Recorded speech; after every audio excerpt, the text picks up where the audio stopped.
Hey, what's up? My name's Cameron and this is Design Based, a channel where I talk about everything design.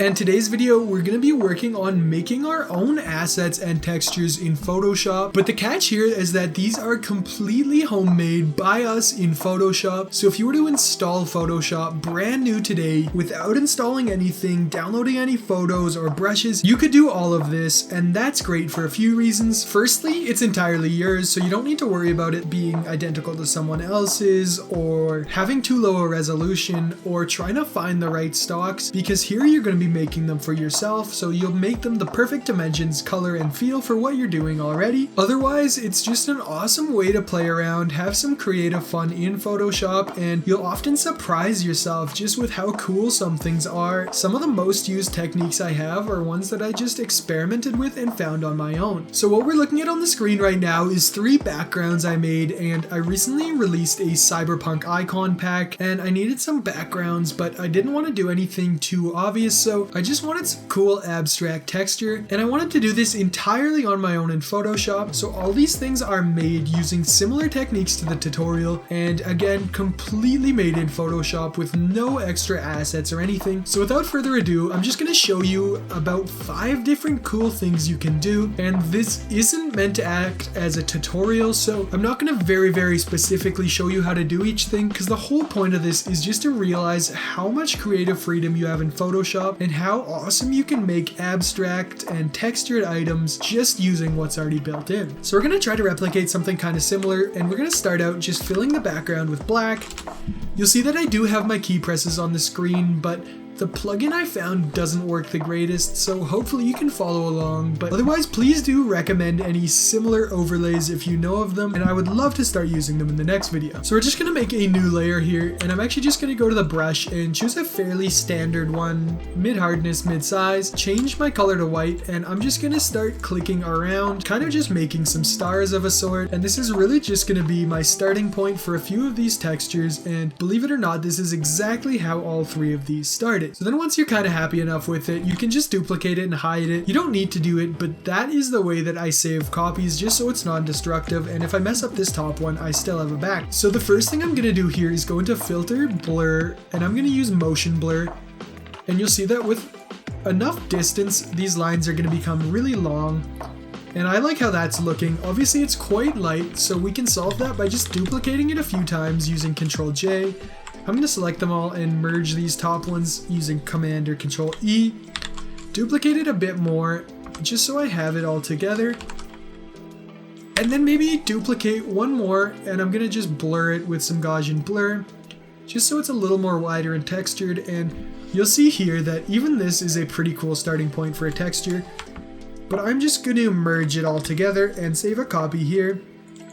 We're going to call this lines, and then this top one, we're going to start off doing this chrome effect that you can see on the left, and this is one of the easiest ones, but it looks so good. First, what we're actually going to do is we're going to duplicate the background and merge it, just so instead of only being the white part, it's going to be the white and black part when we open the gallery. And that's just going to make sure all the effects work well together. But you'll see here, if we go into Sketch, there's one called Chrome. And if we zoom out, we're pretty much already what we're trying to get. You can definitely play with the sliders and get it looking perfect. But for me, I think I like somewhere around here. And then there we have it. Just like that, we've already transformed some basic dots into lines and then into a chrome texture. And if you want it to look a little more organic or flowy, you can go into Liquify. And you can use the forward warp tool and just give it a bit of moving, and even that looks so cool already, and there's a ton you can do with it. And then you can just play around with any more effects that you think might look good, maybe some different blending modes, and you'll just be impressed with how good it's going to end up looking in the end. So I like how that looks for my chrome texture right now. So I'm just going to merge everything with a copy and name it Chrome. And just like that, in a couple seconds, we already have something awesome. So then we're going to go back to this line starting point, but this time we're going to do something different. And this time we're going to go a little more for the second one. And it is crazy just how easy all of this is. So for this, I just want it to kind of look like some neon glowing background. So the first thing I'm going to do is go into Blur Gallery, and I'm going to use Tilt Shift. And this is a photography technique, but for this we're kind of just going to use it to make the edges more blurry and give it a little more perspective and feel there. Then we're going to duplicate it once and go to filter blur, and this time we're going to use some radial blur. I think spinning is going to look good. We're going to turn it up pretty high, and just like that you'll see we have even more cool texture. From there, again, all sorts of stuff you can do, but I'm just going to merge these. And I think we're going to use just a bit more of the liquify again on this. This time we don't need to merge it because we're just using liquify, but even then we have something that's looking pretty cool so far. I think I want it to look a color, so you can simply make a new layer, choose a color you want. I'm going to use this blue, and then just use a blending mode, and that's as easy as it is. So now we have everything we wanted and colored. We're going to name this one light speed because it kind of looks like some fast light. So there's a different way we can play with this, and on top of that, you can go into the filter gallery and there's all sorts of cool stuff you can do, and all of it's going to look completely different. So I really like the way that this kind of blows out some and adds some strokes. I think that's some awesome texture. This looks great if we wanted more of a watery feel, but you'll just see that there's really infinite possibilities. This is going to look awesome, so I'm actually going to use some glowing edges. I'm going to make these things a little bigger just so the edges don't have any issues. And then I'm just going to use this top layer with the glowing edges as an overlay. And you're going to see that looks super cool, and I really like that feel. So I think that's another awesome background. So we're just going to merge those, rename it to light speed again. And just like that, we have another one. And one bonus thing, just using this as a starting point, is there's some more super cool filters we can use here at the bottom for texture. So the patchwork one is awesome, and if you just want something to look a little more digital or kind of boxy, this is an awesome way to do it, and I really like how that looks already.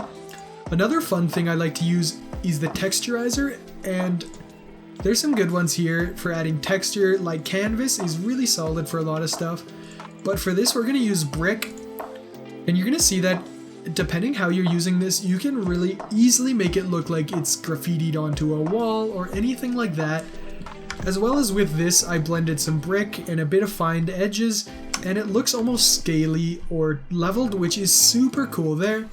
So to do that, you can duplicate it again, go to filter, filter gallery, go up to stylize glowing edges, and just depending how you want to blend that, now it's going to look a lot more kind of organic and almost chemistry-like. So there's another variation we could use.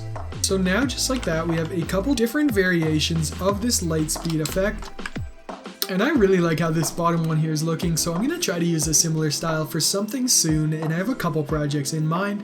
And then we're just going to kind of hide everything real quick and start from scratch. So we're just going to make a new layer, choose black and white, but it really doesn't matter, and we're going to go into render, clouds, and this is a starting point for a ton of semi-abstract textures, just because you'll see that it does give you different areas of different color.